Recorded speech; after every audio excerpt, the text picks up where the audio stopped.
Every year, over £40 billion is stolen from the UK's public purse. But up and down Britain, an army of fraud fighters is battling to win it back. Every pound lost to the public purse via fraud is a pound lost to our public services.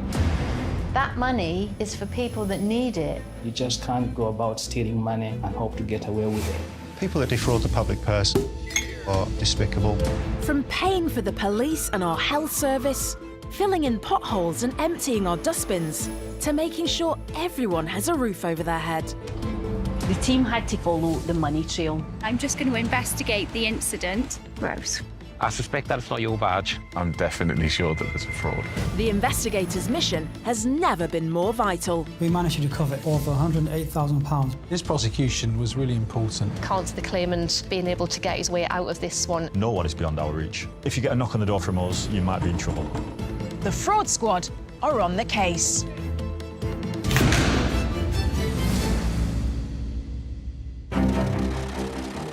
Today, a pair of fraudsters go on a shopping spree with school money, stealing hundreds of thousands of pounds.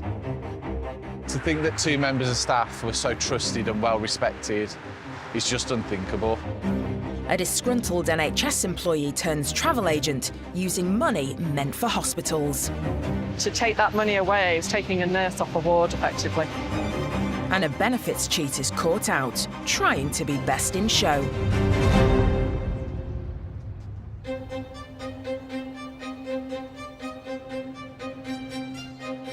Schools are supposed to give our kids the best start in life, a nurturing environment and positive role models. But in our next case, a head teacher sets the worst possible example, lying, cheating and stealing money that's meant to educate their pupils.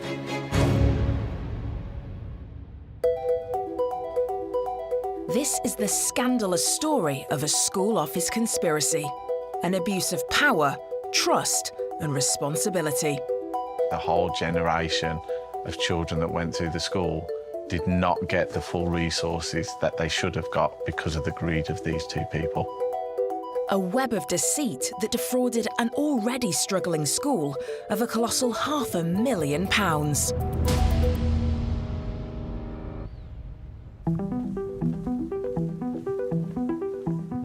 I'm Philip Tromans. I'm a counter-fraud investigator for Sandwell Council. We deal solely with the public purse. The prominent one that we've dealt with for a number of years has been tenancy fraud. We have internal cases, blue badge cases. These people are unscrupulous. They're just out for themselves.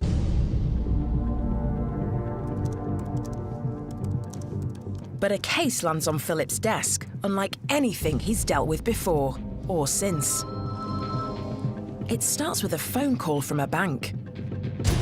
The bank informed us that there's some suspicious activity with regards to one of our schools. They've spotted a glut of transactions that just don't add up. The store that the school has been purchasing items from is a boutique, upmarket clothing store. The suspicious spending totals £4,809.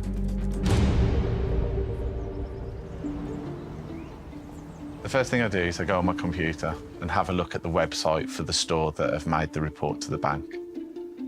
And it's pretty evident from looking at the website that, yes, they sell women's clothing, a bit of men's clothing, handbags, shoes and sunglasses. I can't see any items on there that would be something that I'd expect a primary school to be buying. The shop specialises in haute couture, not school supplies. And that's not all that's unusual. One of the things that sticks out with these transactions is that the store in question that they've been made from is almost 60 miles away. So as a council, we normally try and buy from local companies, if at all possible. Could someone be trying to cover their tracks by travelling out of town? Philip's team visits the school to speak to the head teacher. The head teacher at the school is a woman called Michelle Hollingsworth. She has spent her whole school career since the mid-1980s at the school, and has been the head teacher for the past 10 years. She denies any real knowledge of what's going on and says that it might have been for a gift that was purchased for a member of staff that was leaving the school. At this point, we've got no other lines of inquiry, so the only thing I can do is get in my car and go to the shop. But Philip's not on a shopping trip. He's hunting for evidence. Can the shop shed any light on the suspicious purchases? We have to go and speak to the owners in person because we're going to need to get witness statements from them to use at a later date if the case goes to trial. Almost immediately, he has a breakthrough. The shop owner not only remembers the head teacher, but says the school secretary, Debbie Jones, is a regular too. Debbie will deal with the administrative side of the school, and Michelle has got the authorisation and holds the budget for the school. The pair are known to work closely together and both have access to school funds. Philip's suspicions are growing. It is strange for a head teacher and a secretary to share an office. It's more traditional that the head teacher has their own office so that they can conduct any meetings that they might want to in private. The shop owner then volunteers more crucial information.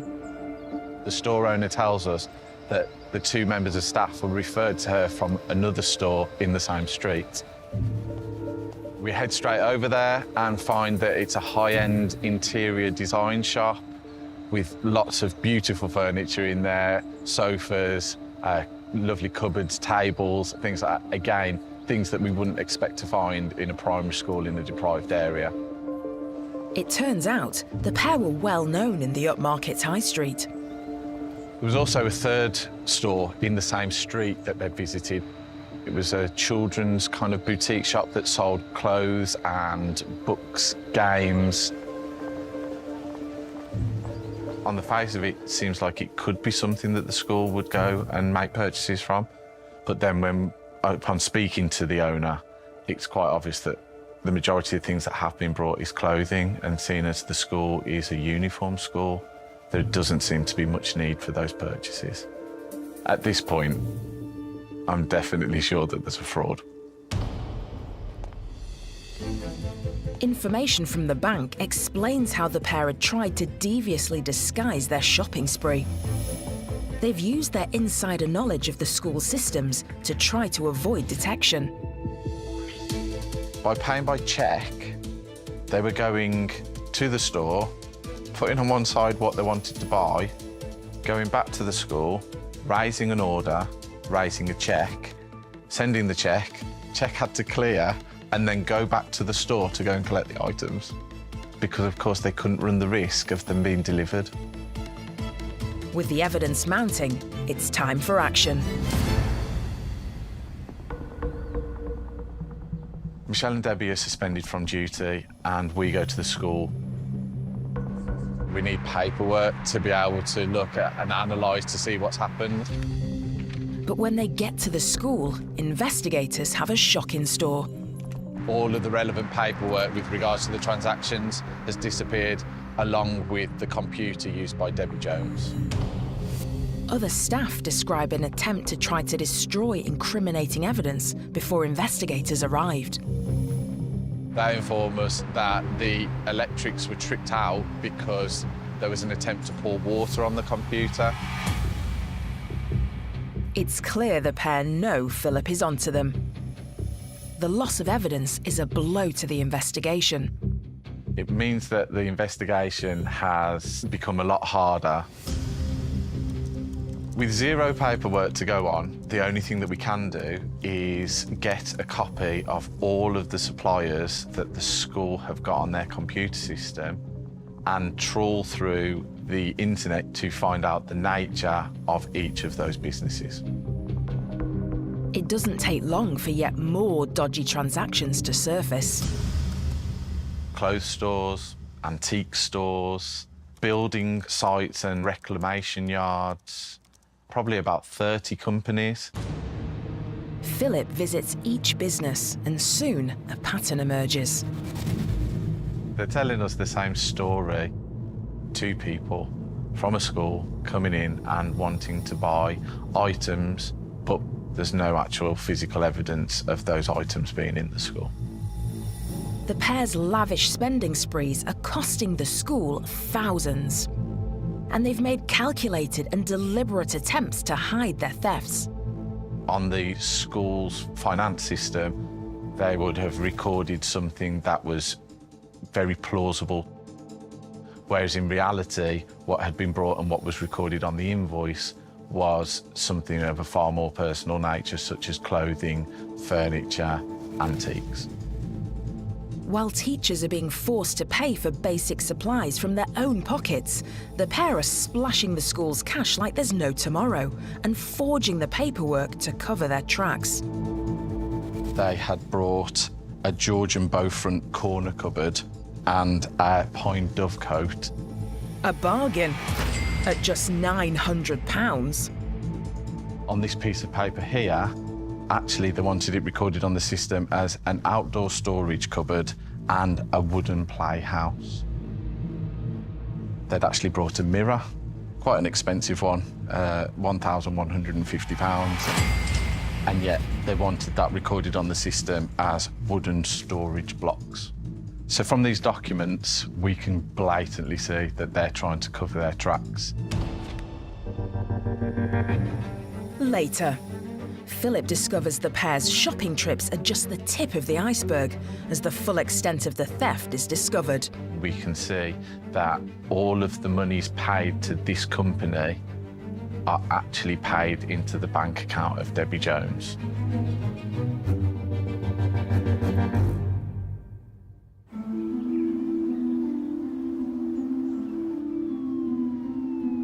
The NHS has cared for the nation for over 70 years, and yet this beloved institution is defrauded of over £1 billion every year.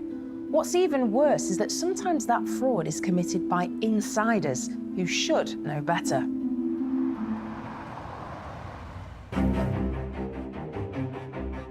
At some points, he seemed to be shocked at how much NHS funds he'd used.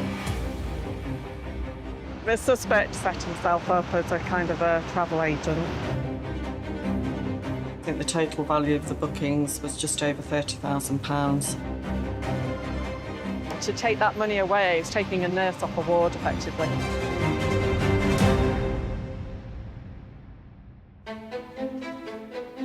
My name is Leslie Million and I'm an account abroad specialist for NHS England and Improvement.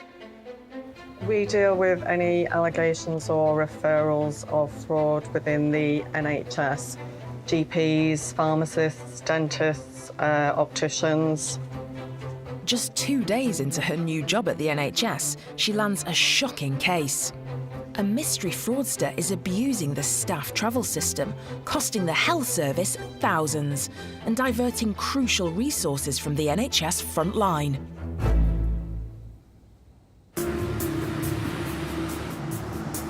It's quite normal for teams to book travel, to go away for conferences or for training, but someone was concerned over a flight that had been booked on the travel booking system. Staff take thousands of trains and planes every year, but one of the flights stands out like a sore thumb.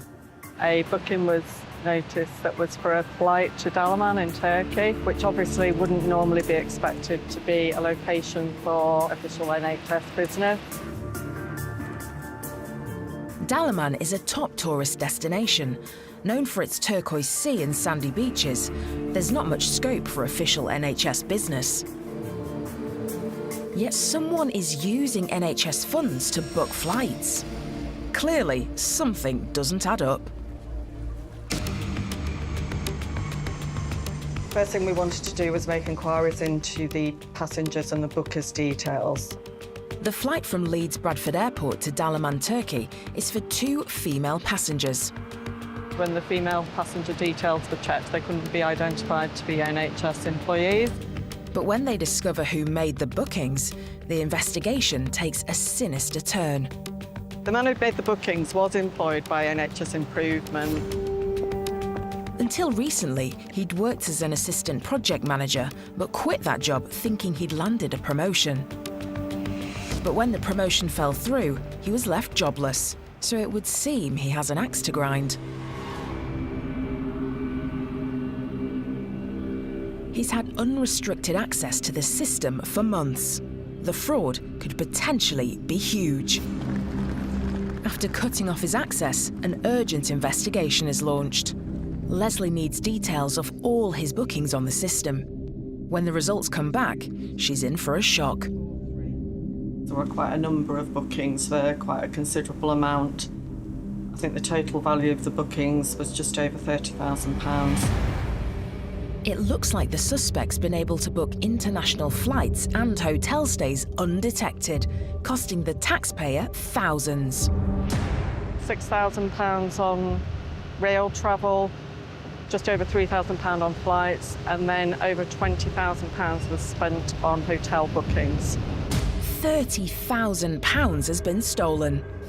That's money that's desperately needed for patient care, not to fund exotic holidays or city breaks. There was quite a lot of hotels in London, and I think potentially it was just using them for himself as somewhere to stay.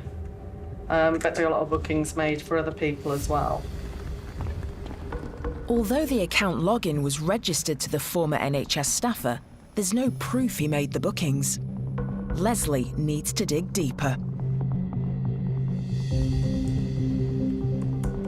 The hotel bookings were made in numerous different names. Some of them were in the suspect's first two names, which were believed to be with her, for him. Some of them appeared to be fictitious names. Our personal favourite is Fat Jeff. The list of names, Fat Jeff included, might hold a clue to proving who made the illicit bookings.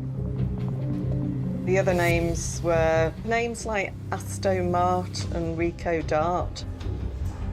The nicknames might be light-hearted, but this is no laughing matter.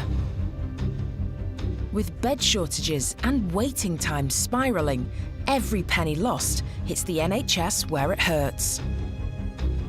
Leslie needs to prove her suspect is the one responsible. She turns to social media to track down the people listed on the bookings. I managed to find links to about 4 or 5 people on Facebook with quite unusual names, which obviously then shows that connection between the suspect and the bookings. Then she has another breakthrough. The suspect's HR documents are still on file. As part of his identification documentation, there was a bank statement within there from his bank account, and I can see a transfer from one of the names that a booking is being made in to my suspect's bank account. This proves beyond doubt that her suspect and the people named on the bookings are connected. He's not only booking travel and accommodation for himself, but for his friends too. The suspect appears to have essentially set himself up as a kind of a travel agent.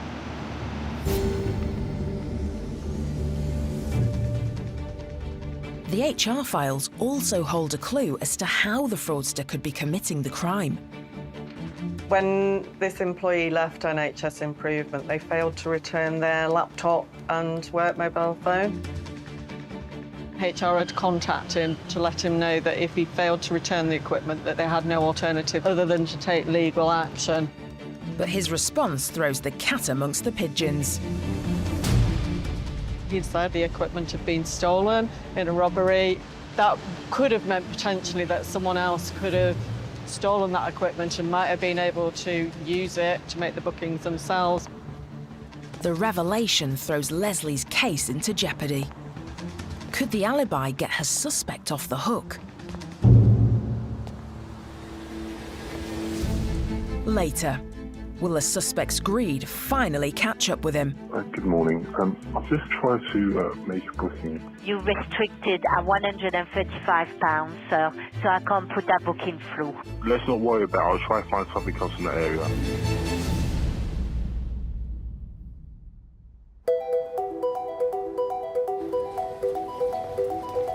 Dogs might be a man's best friend, but in our next case, they turn out to be the fraudster's worst enemy when a benefits cheat is caught lining her own pockets with public money.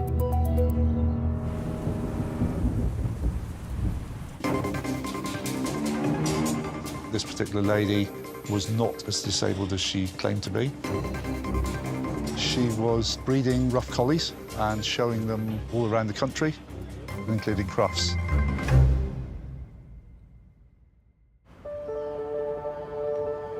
I was always brought up to believe that people should be as honest as they possibly can, both with themselves and with other people. Obviously, benefit fraud is something that is dishonest. The benefit system is a very vital piece of machinery that's there to support those who need it, but it's not there to be abused. Catching fraudsters is all in a day's work for Adrian Brewer from the Department for Work and Pensions. Every day is different, every case is different. Cases can be quite complex, some cases can be quite simple. During his 40-year career, Adrian's seen it all. At least he thinks he has, until he gets a tip-off from a member of the public. The hotline's been going for an awful long time, and it is probably one of the main sources of referrals. A referral came in which stated that this particular lady was not as disabled as she claimed to be, and that she was breeding dogs and she was showing them at various dog shows around the country. Adrian checks the suspect's benefits claim history. We looked at the claim forms and established that she claimed that she needed to use 2 crutches at all times. She needed help getting in and out of bed, dressing, washing, even as much as feeding herself were problems for her, and she required help with those. The particular benefits that were being claimed at this time were employment and support allowance and disability living allowance. She declared that she had diabetes, multiple sclerosis, lymphedema, hearing impairments, and high blood pressure. Someone who, on paper at least, needs all the support she can get. She was receiving £559 every 4 weeks. She's been claiming employment and support allowance for 2 years, and the highest level of disability support for 8 years. Adrian needs to verify if these claims are genuine or not. The next stage is for us to try and establish what the true position is. We then basically obtain all the case papers that are available. So we have copies of any claim forms, copies of any doctor's reports, and then we arrange for further checks, possibly via our intelligence units, to obtain perhaps financial details or social media details. The suspect's social media suggests the anonymous tip-off was right. We established that this particular lady had been showing her dogs at certain shows. She was well known in the dog community. She was breeding rough collies and showing them literally all around the country, everywhere from locally Exeter up to and including Crufts. She had a number of dogs, and she'd even imported some from abroad for breeding. It's certainly suspicious, but Adrian needs proof that her claims of crippling ill health are bogus. So he hatches a plan. He knows the highlight of Devon's dog show calendar is fast approaching. Any show dog owner worth their salt will be there. And so will Adrian, with an undercover surveillance team. The advantages of surveillance at a venue like that is that cameras are quite common. People take photographs of dogs at the show, and it's very easy to blend in with the crowd. The operation involves a whole team of officers spread across the city. The suspect is followed as she leaves home. Our team is in contact using radios. We arranged for a couple of officers to already be in situ, so that if we lost her at all on the journey up, and hopefully they would pick her up immediately we got there. Officers followed the suspect to the showground, where despite her claims of ill health, she immediately gets to work. She's clearly seen walking unaided and lifting, even carrying. They initially started filming her setting up a gazebo at the showground to protect the dogs from the sun during the day, whilst they weren't actually in the show ring. This did provide a little bit of amusement as her granddaughter broke it, and it ended up being half the height which resulted in, throughout the day, her having to bend down quite severely to get under the gazebo to actually reach the dogs. The suspect's health issues have seemingly disappeared. How could she stoop so low? She claims to need 2 crutches to walk and struggles with day-to-day living. But the only thing she appears to be dogged by are dodgy benefit claims. She can run, but she can't hide. Just one day of surveillance gives the team all the evidence they need. The suspect's benefits are stopped, but not before she'd managed to claim thousands of pounds. The amount overpaid was £12,538.40. She's invited into the DWP for interview under caution. When she attended for the interviews with us, she came in with a walking stick. And to add insult to supposed injury, her solicitor says she isn't fit enough to be interviewed. Another interview's arranged, but she doesn't show up. But Adrian is like a dog with a bone. A third interview is scheduled. She came in for the interview, again, this time a different solicitor from the first time, and proceeded throughout the interview to go no comment. Despite her stonewalling, the evidence is put to the suspect. The evidence clearly showed that the benefit was probably incorrect. The suspect doesn't offer any explanation, but the evidence is overwhelming. The case then goes from ourselves to the Crown Prosecution Service, who prosecute on our behalf. She was charged with obtaining benefits dishonestly by failing to report her true circumstances. The suspect appears at Plymouth Crown Court. She pleaded guilty to all the offences.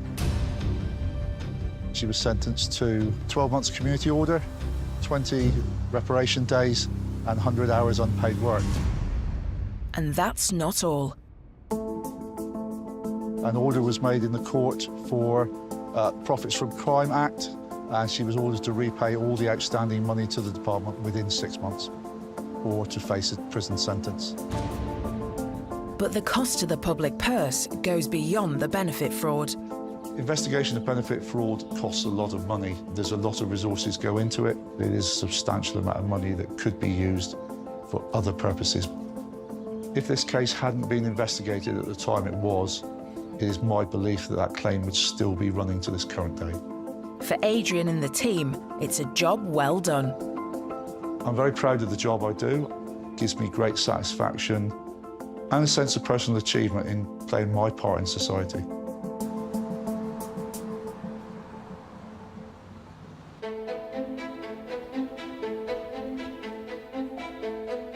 A school head teacher and her secretary accomplice have been caught splurging school money on lavish spending trips. But fraud investigators are about to discover the pair's theft goes much, much further.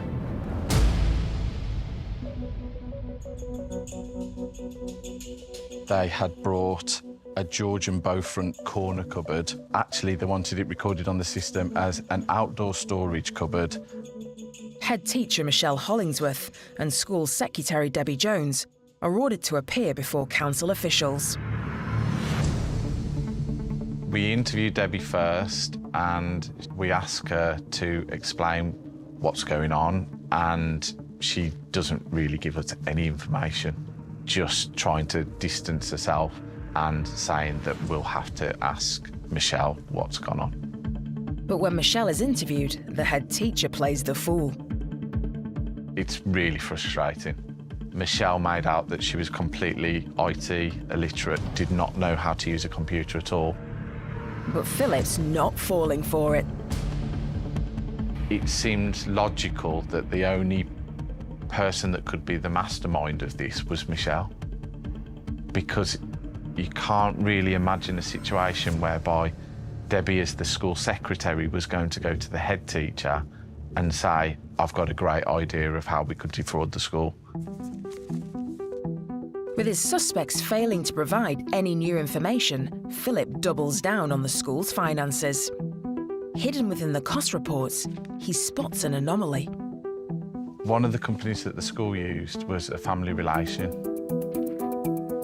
Another personal contact of Michelle has been used to provide building work for the school. It's suspicious, but not illegal. Philip contacts the company involved.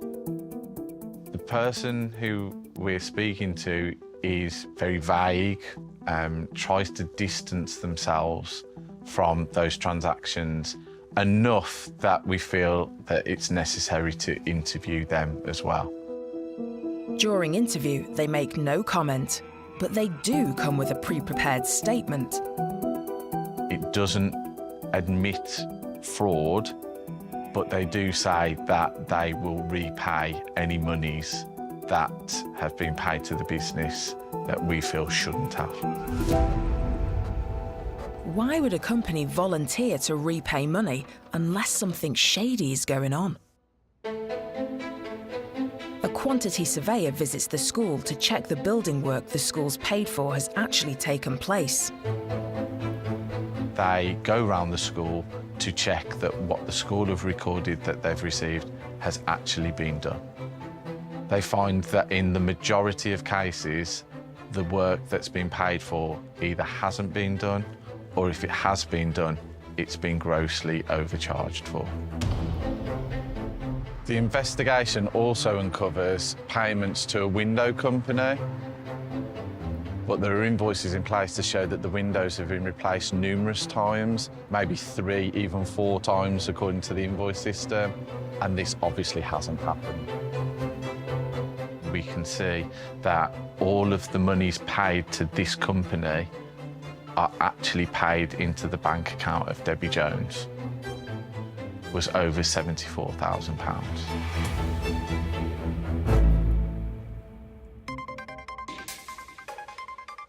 The school is paying through the nose for building work that sometimes hasn't even been carried out. And most of the money is flowing straight into the fraudsters' personal bank accounts. The scam even extends to putting friends on the school's payroll. The head teacher is employing a personal friend as the school's sports coach and is paying him handsomely. We've got every reason to believe that this person has been overpaid for the work that they've done. 18 months into the investigation, and the total tally of the fraudsters' thefts has skyrocketed. Now we're dealing with over 30 shops and businesses, and we're looking at a figure in excess of £500,000.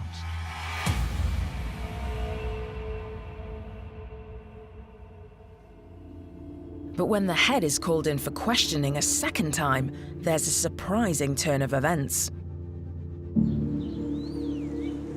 2 days before that interview takes place, she attends the council house to return items that she's got stored at her home that have been purchased by the school. Clearly feeling the pressure, she voluntarily returns a treasure trove of goods, all bought with school money. This is one of the oil paintings that was returned to us by Michelle Hollingsworth. She told us at interview she was just storing it at her house for safekeeping. Cost £900. This one is another one of the paintings. This one's actually more expensive than the other one. It is £1,100. This is an antique clock, valued at £950. She claims to have bought the antiques so the children would have something nice to look at, and was only storing them at home temporarily. All the while telling staff and parents the school coffers were empty. And now we know why.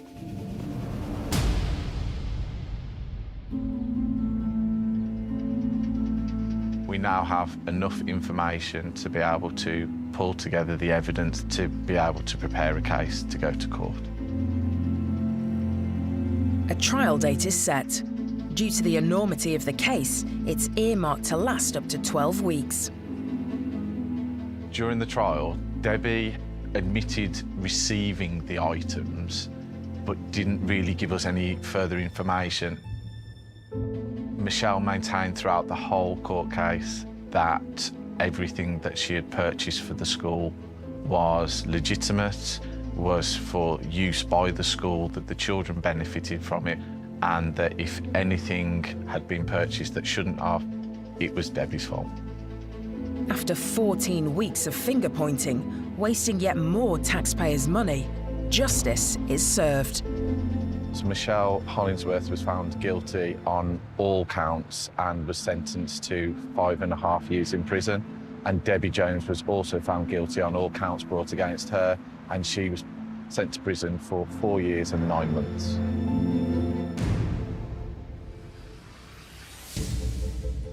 It was so satisfying to bring this case to a close and get the result that we did.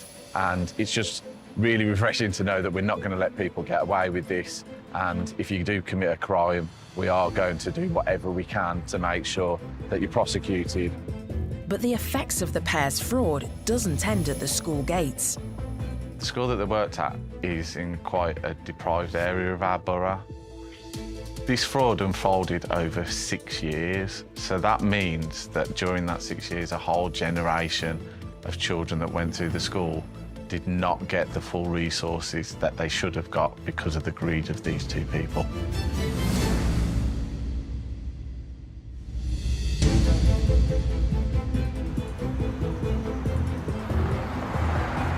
In London, NHS investigator Leslie Millian is closing in on a disgruntled former employee who's abusing an NHS system to book lavish holidays for himself and his friends.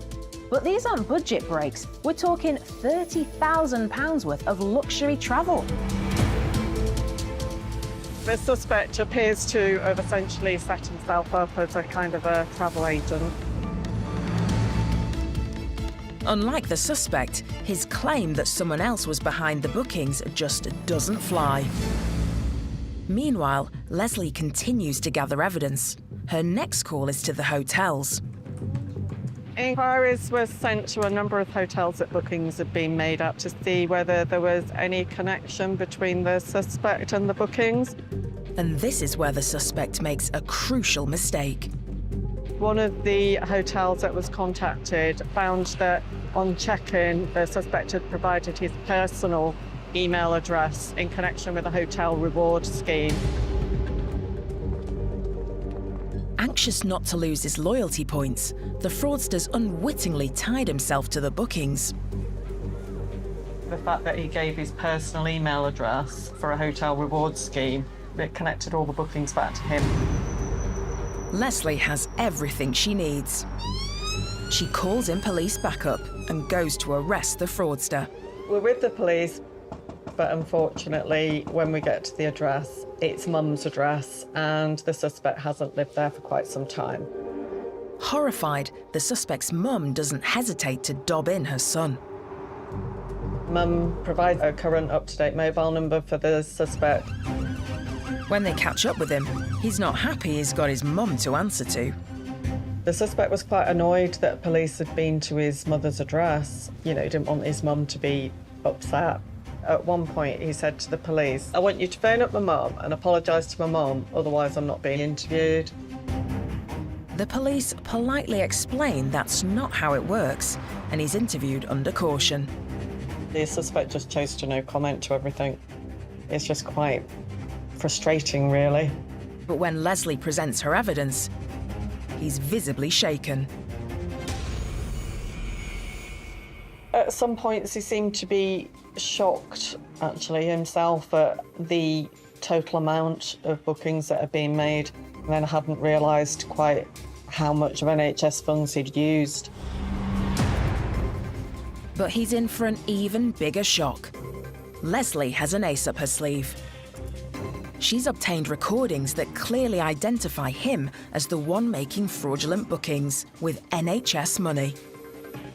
Hi, I've made a booking. Okay, no problem. And what's the reason for travel? So there's an event, an operational activity. In Exhibit B, the brazen fraudster pushes his luck even further, maxing out the price cap on NHS bookings. Good morning. I've just tried to make a booking. You restricted at £135, sir, so I can't put that booking through. Let's not worry about it. I'll try and find something else in the area. Facing indisputable evidence, the writing's on the wall for the fraudster. He really didn't enjoy the calls being played, and at that point held his head in his hands.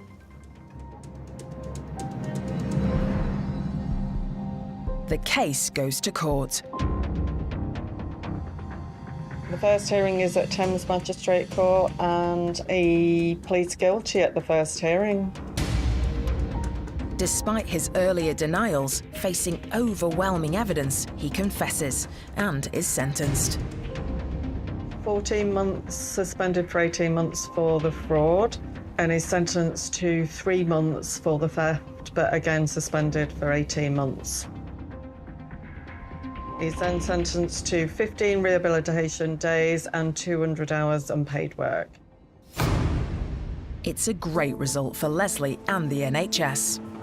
It was very satisfying to get a successful prosecution out of this, and it will act as a good deterrent to anybody else who might consider to defraud the NHS out of money.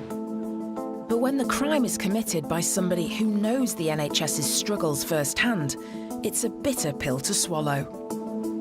This is over £30,000 worth of NHS funds that is supposed to be used to provide vital care, cancer patients, people that need transplants. But to take that money away, I see that as taking a nurse off a ward, effectively.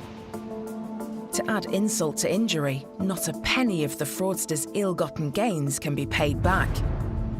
Unfortunately, there wasn't any compensation awarded because the judge decided that the suspect didn't have the ability to repay.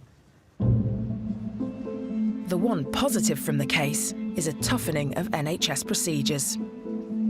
There have been some sort of additional measures introduced as a result of this investigation to try and make sure that it wouldn't happen again. But the fraudster will have to live with the shame of his theft for years to come. His future prospects for employment, having been convicted for offence of fraud and theft, probably really minimises your chances of getting a trustworthy job.